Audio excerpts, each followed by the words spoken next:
So this is another one of those how to, or rather how not to videos.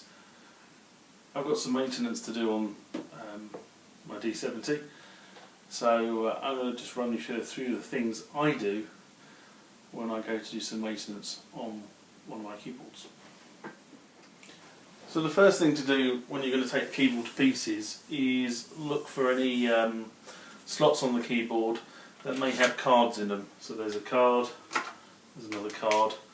Take them out, because you'll tend to find that you're trying to get into something underneath the keyboard, and because you've got a card in there, it's not allowing access, and you run the risk of breaking something or forcing something.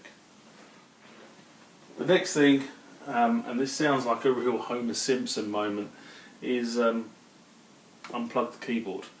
Now what I've done with all my instruments is, if they don't have an IC connector or some sort of plug on the back of the actual unit, I tend to cut the cable and put in an IC connector in line, so it makes it very, very easy to de-rig it. I just pull them to pieces, and you can take your keyboard out of the rig or rack in wherever you've got it very, very quickly for maintenance. The other thing about obviously unplugging it is safety. I've seen quite a few people not unplug their equipment, open the back up, and get a nasty surprise when sparks go everywhere. These things are fairly robust. I mean, you'd be surprised how robust they are, but even they don't like people poking around inside of them with screwdrivers crossing contacts. Okay, access to these keyboards is typically from underneath or on the back panel, which means you've got to turn the keyboard over to get into it. And again, a lot of people, when talking to engineers in the past, this modulation wheel or any other protruding objects you've got on the keyboard tend to get broken when people turn the keyboards over to do work on them. So what I recommend is that you work out how much this protrudes.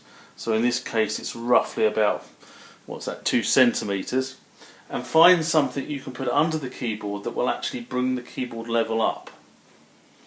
Now I've always found the best thing to support keyboard when you turn it over is a couple of towels.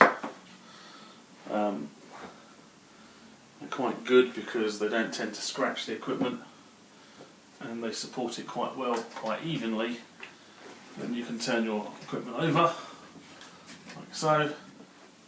You'll note there's plenty of clear room here around things like joysticks and controls, so that you won't damage any of them.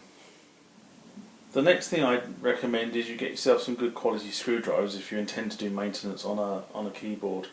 I tend to use electrically insulated screwdrivers. These are all rated at 1000 volts, and screwdrivers just feel comfortable.